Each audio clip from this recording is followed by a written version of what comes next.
Hello guys, good evening and welcome to engineers academy. मैं हूं शैलेश वैद्य और आप लोगों का स्वागत करता हूं मैं मेरे हीट एंड मास ट्रांसफर की आज की क्लास में। जैसा कि आप लोगों को पता है, पिछले वीडियो में हम लोगों ने बहुत सारे क्वेश्चन सॉल्व किए थे और हम लोगों ने उससे पहले किया था derivation of heat transfer through a composite slab. अब हम लोगों को अब आगे बढ़ना है। We'll talk about the cylinder. तो आज के वीडियो में हम लोग बात करेंगे अबाउट द हीट कंडक्शन और you can say transfer of heat through conduction through a hollow cylinder. बहुत इंपॉर्टेंट है। बहुत सारी बार इसमें से चीजें पूछी जाती है, तो जितनी चीजें आप लोगों को यहाँ पे मैं बताता जा रहा हूँ, ये सब आप लोगों को नोट करना आप लोगों के लिए बहुत जरूरी है। यहाँ पे जैसा आप लोग देख सकते हैं, मान लीजिए ये आप लोगों का एक सिलेंडर है।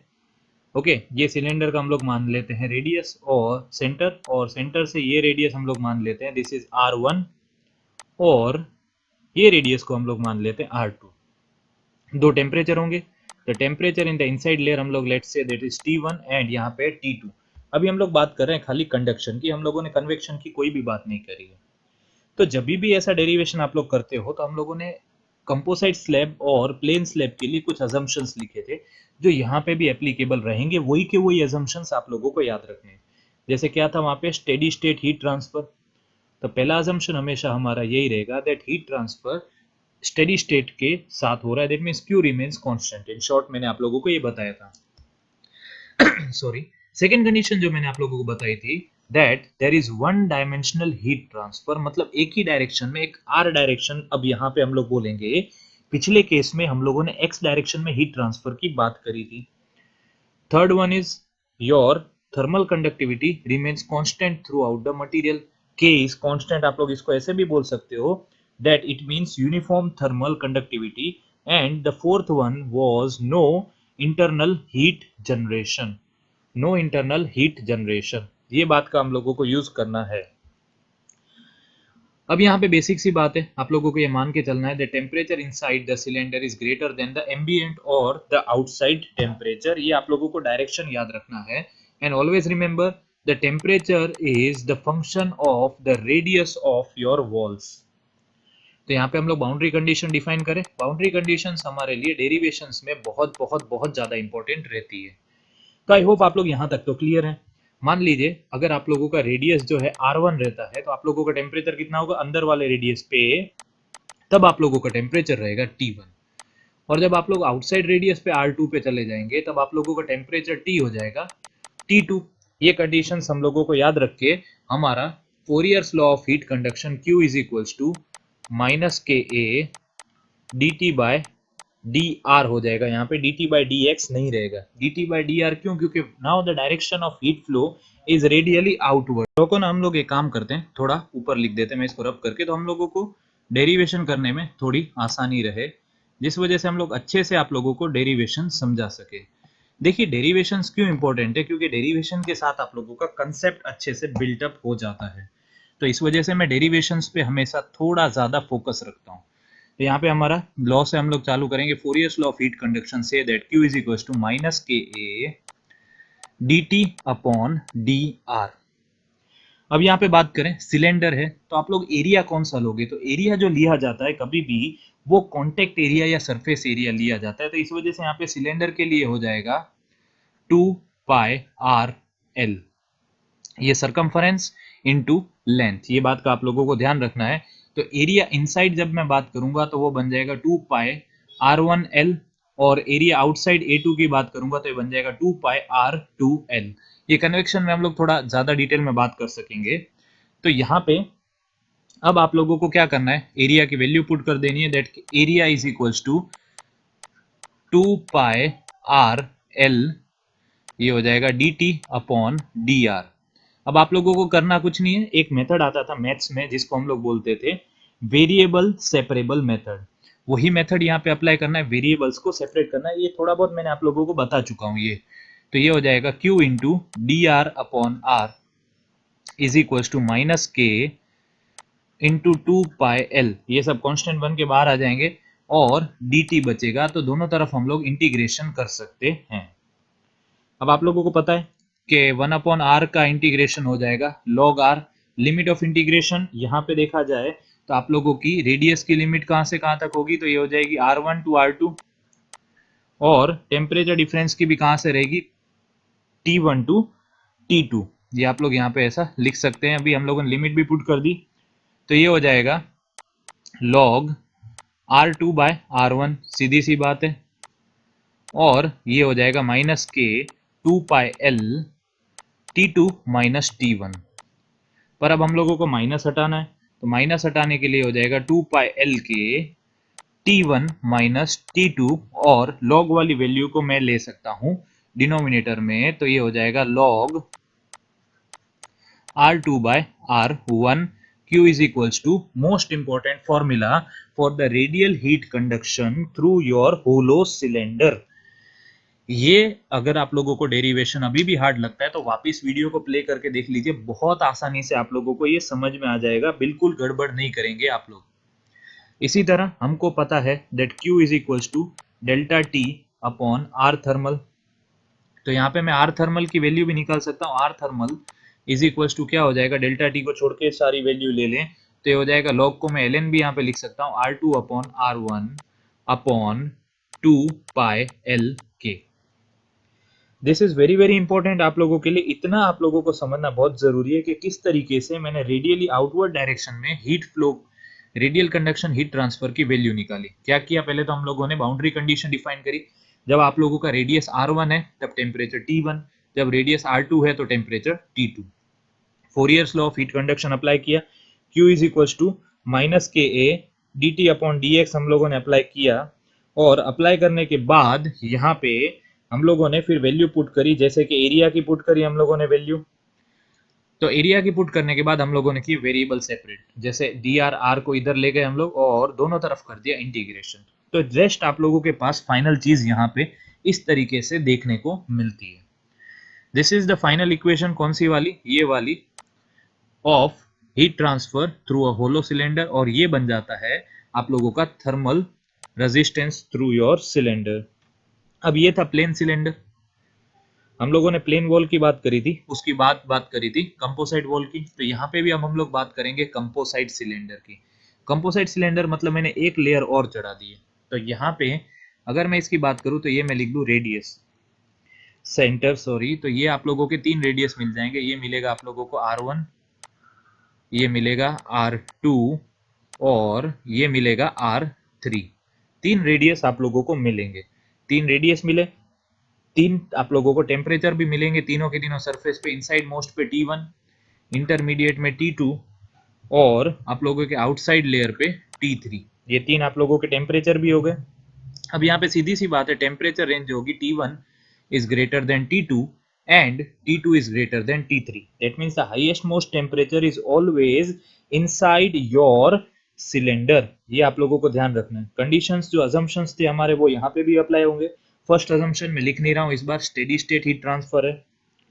Second assumption one dimensional heat flow and the third one is uniform thermal conductivity. ये आप लोगों को ध्यान रखना है। Fourth one, no internal heat generation. अब यहाँ पे हम लोग क्या कर सकते हैं कि पूरा का पूरा लॉ अप्लाई करने की बजाय हम लोग वहां पे एनालॉजी अप्लाई कर सकते हैं जो हम लोगों ने लिखी थी, Q is equal to delta T upon R T H. Q is equal to delta T upon R T H, ये हम लोग एनालॉजी यहाँ पे अप्लाई करेंगे। तो यहाँ पे आर टी एच के लिए मैं इलेक्ट्रिकल सर्किट बनाना चाहूंगा।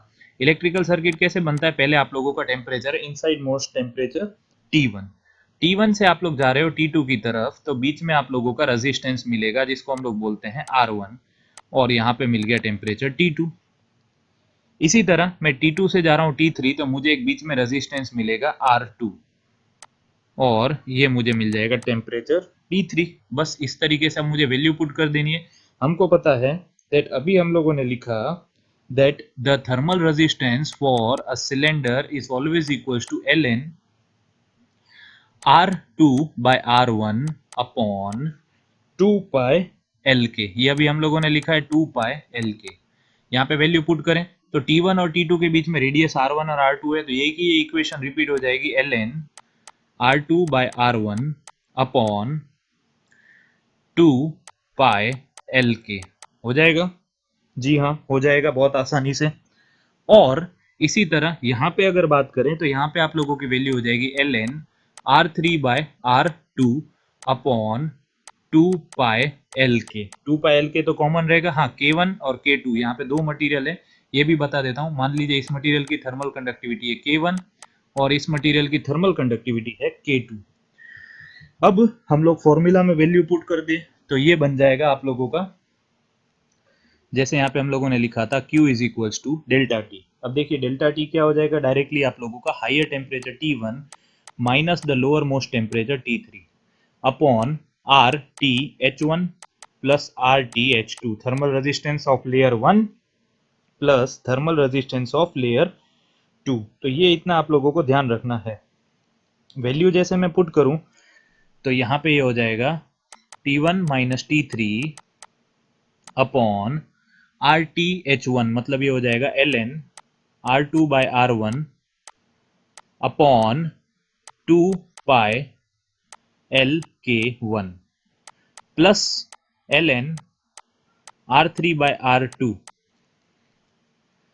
Upon 2 pi L K 2। तो इतना आप लोगों को ध्यान रखना है। तो ये तो बात हो गई खाली खाली कंडक्शन की। अगर कंडक्शन के अलावा यहाँ पे कन्वेक्शन भी हो जाए तो क्या होगा, अभी तक हम लोगों ने बात करी है, वी आर ओनली बोदर्ड अबाउट कि कंडक्शन हो रहा हो तो क्या होगा। कंडक्शन के अलावा अगर कन्वेक्शन भी हो जाए तो कैसे करेंगे, चलिए वो भी देख लेते हैं। तो यहाँ पे अगर हम लोग कन्वेक्शन की बात करें तो सबसे पहले तो मैं स्क्रीन को थोड़ा क्लियर कर देता हूँ। कन्वेक्शन के लिए हम लोगों को कुछ नहीं करना है। यहाँ पे हम लोग देखेंगे कि आप लोगों का जो लिक्विड है यहाँ पे जब ये फ्लो कर रहा है अंदर तो ऑब्वियसली यहाँ पे बल्क मोशन होगा, यहाँ पे लिक्विड का बल्क मोशन होगा। तो बल्क मोशन होने की वजह से यहाँ पे आ जाएगा आप लोगों का कन्वेक्शन का फंडामेंटल। तो उसको ही ध्यान में रखते हुए हम लोगों को ये डेरिवेशन में थोड़ा चेंजेस करने हैं। कैसे चेंजेस करने हैं चलिए वो भी थोड़ा देख लेते हैं। सबसे पहले तो आप लोगों को ये बात समझ लेनी है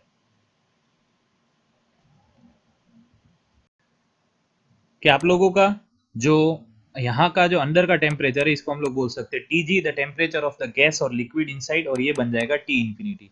रेडियस हमेशा याद रखिए बहुत इंपॉर्टेंट है, R1 R2 and R3, very very important. Area वही रहेगा। अब यहाँ पे देखिए your TG is greater than T infinity. तो सबसे पहले बेसिक सा काम है, you will have to make your thermal circuit. यहाँ पे था TG, TG से सबसे पहले क्या होगा कि इनसाइड लेयर में होगा हीट कन्वेक्शन, ठीक है। यहाँ पे हो गया, हम लोग बोल सकते हैं कन्वेक्शन 1। उसके बाद क्या होगा, 1 और लेयर 2 के बीच में यहाँ पे होगा कंडक्शन।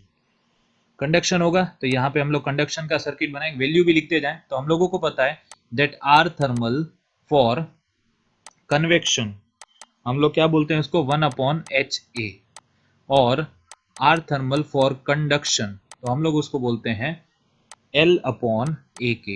और एरिया की यहाँ पे आप लोगों को वैल्यू पता है 2 पाई RL, खाली रेडियस बदलते जाएंगे।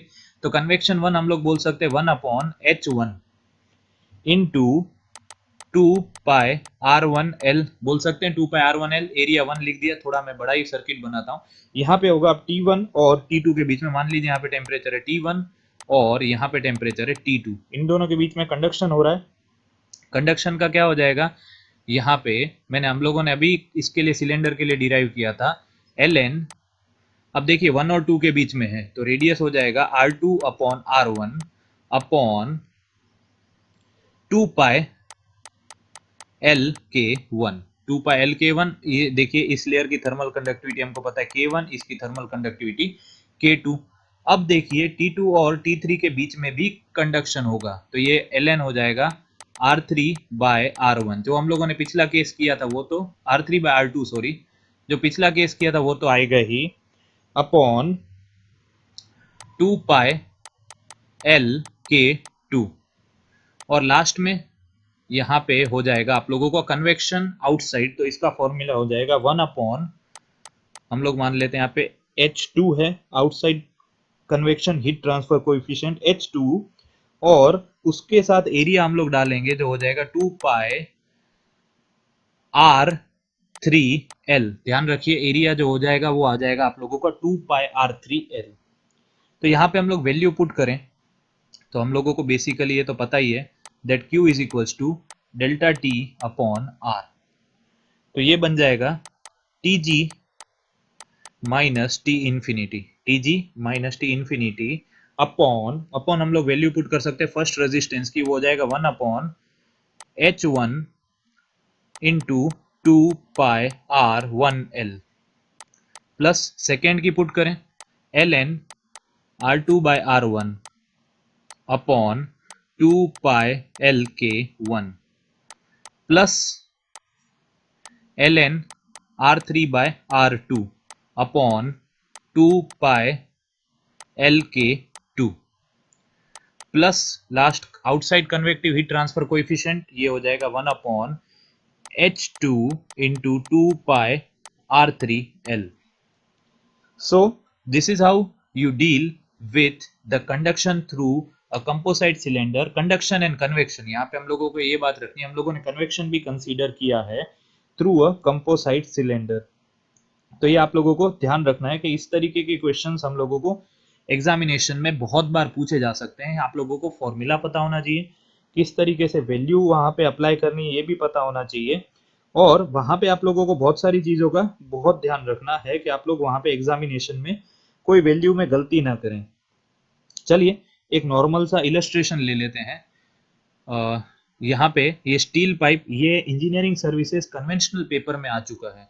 अ steel pipe having 10 centimetre bore means you can say यहाँ पे डायमीटर की बात करी and 12 centimetre outside diameter carries the hot water at 80 degree centigrade. मतलब ये हो जाएगा आप लोगों का D1, डायमीटर 1 है तो इस वजह से R1 कितना निकलेगा 5 सेंटीमीटर और R2 आप लोगों का कितना निकलेगा 6 centimetre.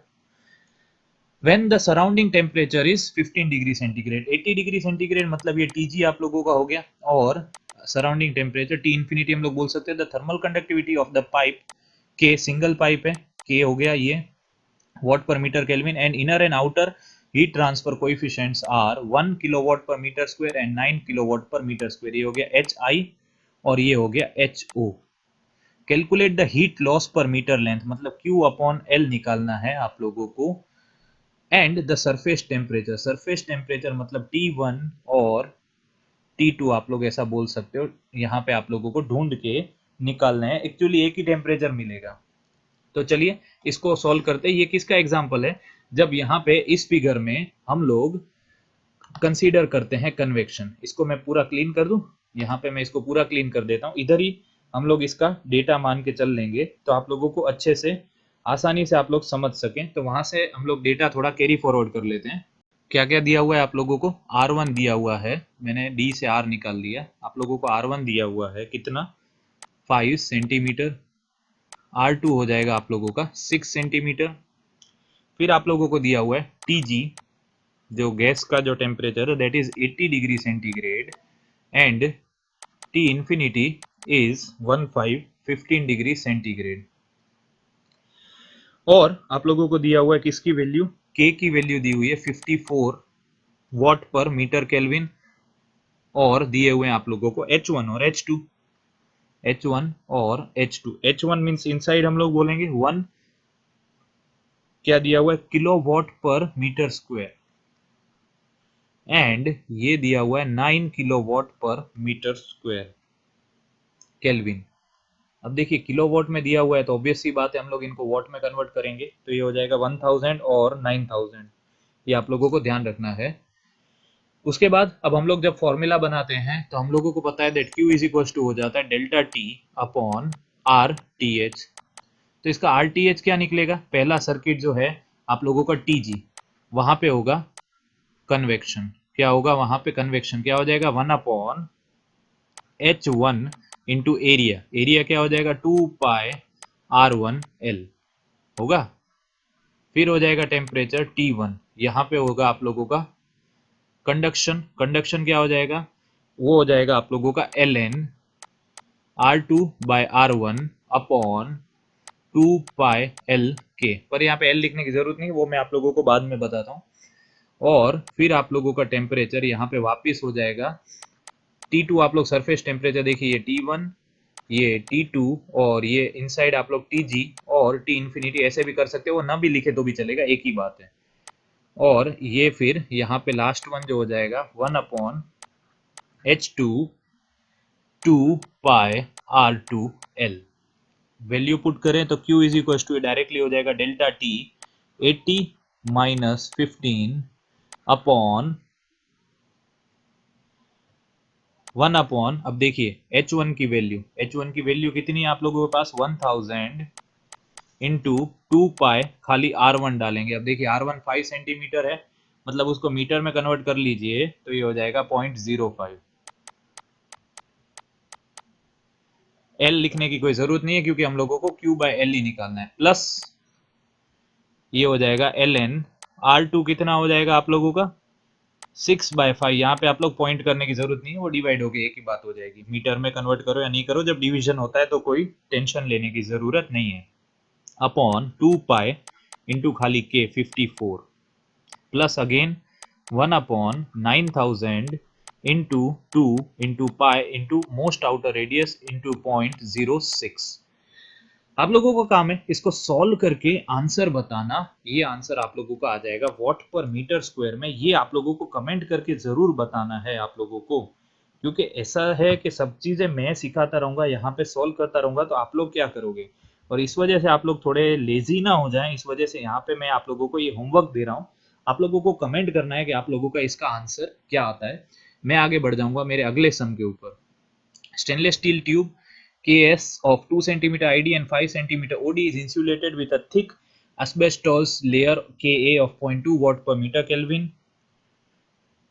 If the temperature difference between the innermost and outermost layer is 600 degree centigrade, the heat transfer rate per unit length is, आप लोगों को Q by L ही निकालना है, तो ये वाला फिगर हमारे लिए चलेगा। इसको हम लोग थोड़ा क्लीन कर लेते हैं। यहाँ पे मैं डेटा भी लिख देता हूँ। आप लोगों को डेटा में क्या क्या दिया हुआ है, आप लोगों को दिया हुआ है इनर डायमीटर इज 2 सेंटीमीटर, तो आर आई कितना हो जाएगा आप लोगों का 1 सेंटीमीटर। और आउटसाइड डायमीटर दिया हुआ है, आप लोग ऐसा बोल सकते हो R2। R2 आप लोगों को दिया हुआ है, जो डायमीटर 5 है, तो R2 कितना हो जाएगा 2.5 सेंटीमीटर। और फिर दी हुई है थिकनेस ऑफ एस्बेस्टोस। देखिए ये मान लीजिए एस्बेस्टोस है और ये मान लीजिए स्टील है। तो एस्बेस्टोस की जो वैल्यू है वो आप लोगों को दी हुई है, उसकी थिकनेस 3 सेंटीमीटर। तो आप लोगों का जो R3 हो जाएगा वो हो जाएगा 2.5 प्लस 3, मतलब यहीं पे लिख दूं तो 5.5 सेंटीमीटर। ये ध्यान रखना है। अब सीधी सी बात है, डायरेक्ट हम लोगों को formula Q is equal to delta T upon R T H में वैल्यू पुट कर सकता हूं। तो यहाँ पे आर टी एच क्या निकलेगा, 3 लेयर निकलेगी। तो यहाँ पे आप लोगों का आर टी एच में डायरेक्टली बोल सकता हूँ, पहले निकलेगा, यहाँ पे होगा आप लोगों को कन्वेक्शन का तो कुछ दिया हुआ नहीं है, इसलिए कोई टेंशन लेने की बात नहीं है। कंडक्शन ही कंडक्शन लेना है आप लोगों को। और K1 और K2 दी हुई है। K ऑफ स्टील आप लोगों को दिया हुआ है 19 वॉट पर metre kelvin. K of steel कितना दिया हुआ है 19, और K ऑफ एस्बेस्टोस दिया हुआ है 0.2। तो यहाँ पे कन्वेक्शन कुछ लेना नहीं है, इसलिए सम थोड़ा इजी हो जाता है। तो ये हो जाएगा आप लोगों का ln R2 by R1 upon 2 pi, L तो लेने की जरूरत नहीं है, K1 plus ln R3 by R2 upon 2 pi K2। तो यहाँ पे L आप लोग अभी लिख सकते हो, बाद में ना लिखे तो चलेगा। तो Q by L is equal to ये हो जाएगा डेल्टा T। आप लोगों को डेल्टा T टेम्परेचर डिफरेंस 600 दिया हुआ है, 600 डिग्री सेंटीग्रेड अपॉन ln ये हो जाएगा 2.5 upon 1 upon 2 into pi into K1 है 19, L लेने की जरूरत नहीं है, प्लस ln ये हो जाएगा 5.5 R3 upon 2.5 2 pi into 0.2। Solve कीजिए, ये सॉल्व करते हैं तो आप लोगों का आंसर आता है 944.72, और इसका यूनिट बन जाएगा वॉट पर मीटर। क्योंकि आप लोगों को heat transfer per unit length दिखाया है, तो हम लोग ऑप्शन में देखें कहाँ दिख रहा है 944.72। 944.72 दिख रहा है ऑप्शन नंबर सी, गेट 2004 का क्वेश्चन है। तो इस तरह से मैं आप लोगों के लिए डेली छोटे छोटे ऐसे टॉपिक्स में आप लोगों के हीट ट्रांसफर को डिवाइड करूंगा, जिस वजह से आप लोगों को हीट ट्रांसफर टफ भी ना लगे और जिस वजह से आसानी से आप लोग अपनी तैयारी कर सके। तो वीडियो को लाइक जरूर करें। कोई भी टॉपिक अगर आप लोगों को समझ में नहीं आया हो तो वहां पे पोस्ट कीजिए, मैं स्पेशली डाउट सेशन आप लोगों के लिए पोस्ट करूंगा। ये था मेरा 6 बजे वाला हीट एंड मास ट्रांसफर का क्लासेस। डेली याद रखिए हमारा शेड्यूल है 4 PM fluid mechanics, 5 PM thermodynamics and 6 PM heat and mass transfer. बस आ जाना है ऑनलाइन और डेली पढ़ाई करनी है नोटबुक और बुक्स को लेके। So thanks for watching it, share it with your friends. जय हिंद एंड जय भारत।